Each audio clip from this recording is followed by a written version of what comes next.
and not least the workmen. Queen Elizabeth II's father, George VI, was totally unprepared for the crown, and one of his diary entries reveals the chilling truth. King George VI was the spare, not the heir. When scandal rocked the monarchy, he was thrust into a role no one thought he could handle. What followed redefined the nation, and the man who led it.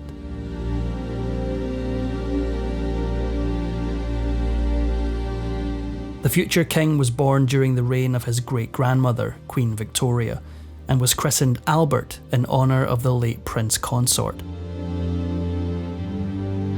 At the time of his birth, Albert was a distant fourth in line to the throne, which was probably just as well.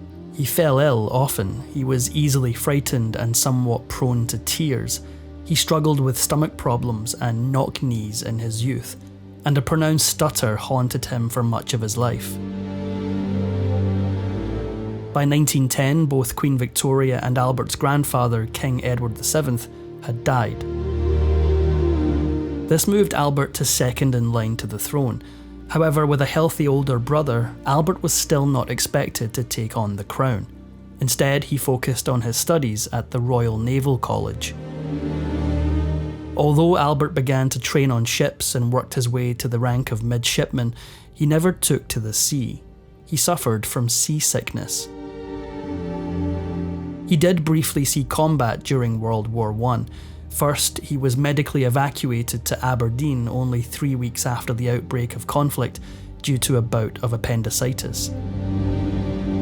Although he returned to his ship by 1916, an ulcer removed him from conflict again, and this time he never returned. The sea never suited Albert. However, the creation of the Royal Air Force gave him another opportunity to distinguish himself. He became the first member of the royal family to qualify as a pilot, and he took command of a squadron shortly after. Albert flew to France, where he served on the RAF's Independent Air Force for the final weeks of the conflict.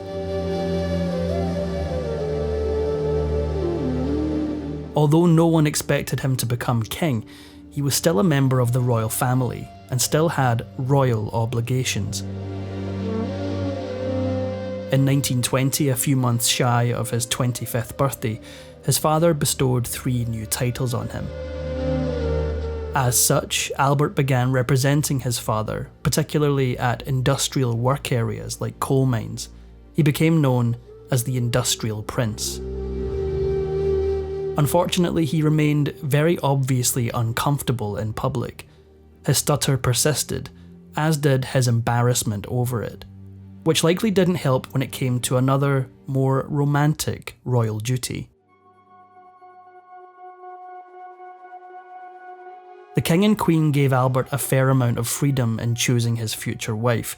However, there were limitations, even to the spare.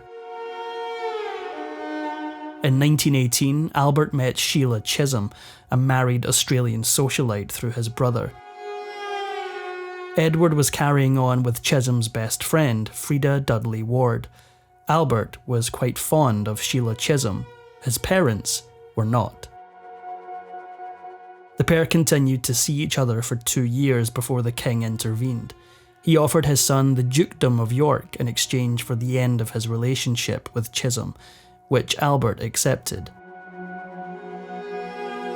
Bertie definitely had more leniency than any prince before him, but an Australian socialite was seemingly just too improper for a royal family member.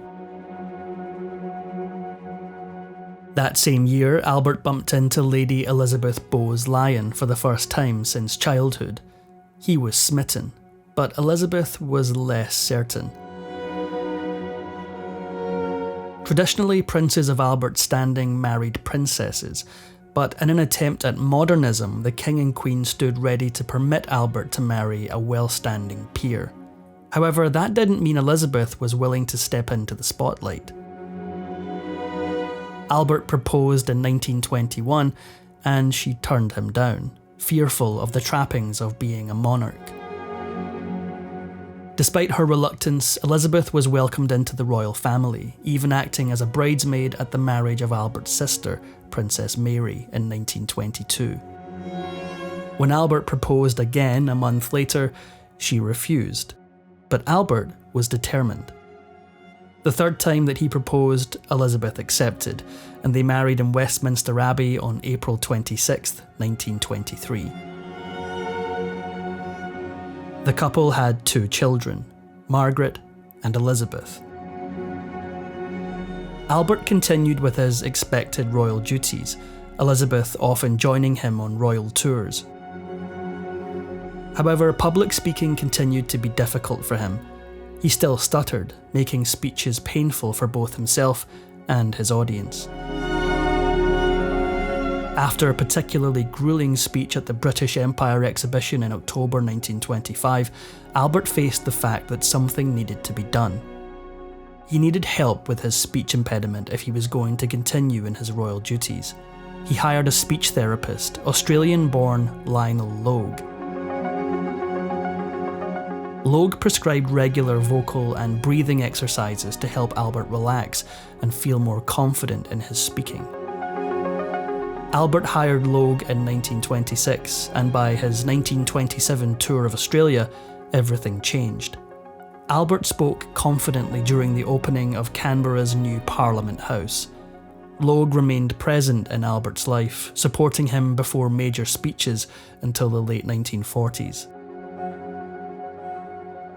Albert was the second son, meaning that his brother Edward was first in line to take the throne following their father's death. Everyone saw it as highly likely that Edward would marry and have children, pushing Albert out of succession. In contrast to Albert, Edward seemed like the perfect future monarch. He was charming and charismatic. He could control a room. But he had a tendency to have too good of a time, and their father, King George V, had his doubts about Edward's suitability to the crown. He said, "After I am dead, the boy will ruin himself in 12 months. In reality, it only took Edward 11 months. George V died on January 20th, 1936, and Edward immediately succeeded him as King of England, with a coronation scheduled for May the following year. Edward quickly made himself a spectacle. He was careless in his duties, made comments without thinking, and put his vanity over tradition. By December 11th, he'd abdicated, throwing the British monarchy into chaos and scandal, all in the name of a woman. Wallis Simpson was married to Ernest Simpson, her second husband, when she and Edward met. By the time Edward took the throne, she was now twice divorced. The public and private opinion of all involved was that the British people would not tolerate a woman of such questionable morals to be their queen. Essentially being told to choose the crown or the woman he loved, Edward chose Simpson and changed the course of his brother's life forever. This move was unprecedented. To this day, Edward VIII is still the only British monarch to abdicate the throne. Having no children, this left the throne to his younger brother, Albert. Albert had never expected, nor wanted, the throne. Despite having gone by Bertie for the entirety of his life, Albert's full name was Albert Frederick Arthur George. When it came time to choose his royal name, he chose to become King George VI. This was a smart political move. The name was selected to highlight his connection to his father and restore the image of the monarchy as one continuous, infallible line, rather than the scandal that Edward had plunged it into. 5 months later, Albert sat in the chair at Westminster Abbey and officially became King George VI of Britain, as well as the Emperor of India. By the time he took the throne, the role of the British monarch was largely performative. They could offer counsel to politicians and were a public face for the nation, but they had no real say. This meant that as tensions grew in Europe, Albert could do little about it. While history has made Neville Chamberlain's move to appease Hitler with the Munich Agreement in 1938 look particularly poor, Albert publicly supported the Prime Minister, inviting him to appear with the family on the balcony of Buckingham Palace. In the summer of 1939, Albert and his wife left for a tour of Canada and the United States. The prime motivation of this tour was political. America was never obligated to join Britain in battle, and new changes meant Canada was free to decide their support as well. The aim was to encourage public support should Britain be pulled into conflict once more. Albert had only been king for a little under 3 years when Germany invaded Poland and World War II commenced. Though Parliament was ultimately responsible for navigating the conflict, in many ways the monarchy became the public face of British spirit and determination in the face of adversity. When the Blitz began in 1940 and the Germans began to rain bombs upon London, Albert and Elizabeth could have left for a safer location, but they didn't. While they typically spent their nights in Windsor Castle, they remained at Buckingham Palace throughout the conflict. On September 13th, nearly a week after the start of the Blitz, 2 German explosives landed in the palace's courtyard, nearly injuring the royal couple who were in residence. The conflict gave Albert and his family an element of relatability that hadn't existed prior. They faced the hazards of the Blitz, they rationed food within the palace, and in August 1942 they joined the nation in mourning a personal loss. Albert's brother, the Duke of Kent, was killed during active service. World War II equalised the royal family in a way no other event had, and it increased the people's goodwill towards Albert and his family, even in the face of an impending political change. Winston Churchill replaced Neville Chamberlain as Prime Minister in 1940. Albert and the new PM initially got off on the wrong foot, as Churchill appointed Lord Beaverbrook to the cabinet, a move Albert didn't approve of. However, their frequent meetings and the pressure of conflict quickly bonded them. Together they would not just change history, but define it. Every Tuesday they would meet for lunch and discuss the conflict openly. It was likely one of the few places each felt they could talk frankly with an equal. During this, they developed what is typically considered the closest relationship in modern history between a monarch and the Prime Minister, one that persisted even after World War II. While Albert may not have held the power to make decisions in the same way Churchill did, the people of Britain still valued his role during the conflict. In 1945, as the nation celebrated V-Day, crowds chanted, "We want the King," a request Albert gave them, inviting Churchill to appear on the balcony as well. At home, the people loved Albert. Out in the world, his image was somewhat different. England had spent much of the 19th century building their empire. They proceeded to spend much of the 20th century dismantling it, and Albert's reign saw some of the biggest changes. The first steps had already been taken during his father's reign, with the Statute of Westminster in 1931, which turned Britain's dominions into separate sovereign states.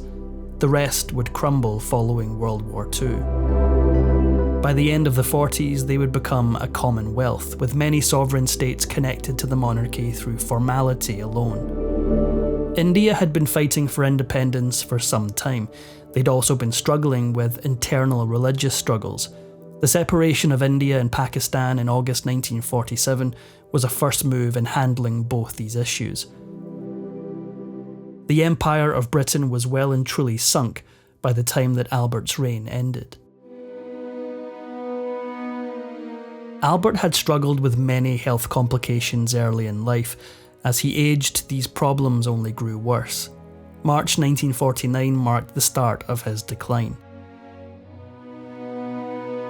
He postponed a planned tour of Australia and New Zealand due to a blockage in his right leg, and never fully served his royal duties again. Instead, his daughter Elizabeth and her husband Philip, Duke of Edinburgh, went on the tour in his place. Elizabeth and Philip began taking on more of Albert's duties from this point on. In May 1951, Albert opened the Festival of Britain. However, by June 4th, things had taken a dramatic turn. The royal family announced that Albert would need a complete rest starting immediately, disrupting the arrival of Norway's king that afternoon.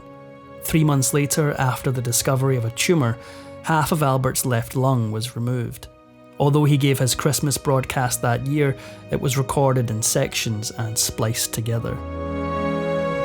He made his last public appearance on January 31st, 1952. He went to London Airport to see Elizabeth and Philip off on their Australian tour. Those closest to him had advised him not to go, but he did as he wished. A good thing for Elizabeth, as this was the last time she saw her father alive. King George VI, known as Bertie to his family, passed in the night between February 5th and 6th. As was custom for a passing monarch, his body laid in state at Westminster Hall from February 11th until the 15th. His funeral was held at St George's Chapel at Windsor Castle. In 1936, when his brother abdicated the throne, George VI wrote in his diary about his reluctance to give up his life in order to take the crown.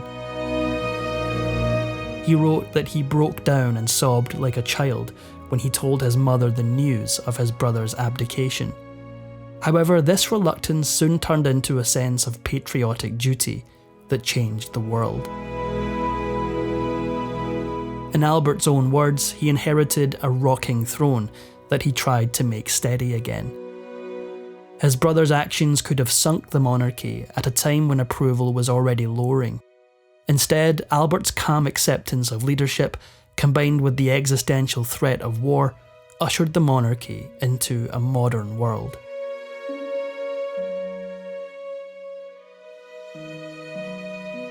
Thanks for watching History Exposé. If you love uncovering the best stories in history, hit like and subscribe to keep exploring with us.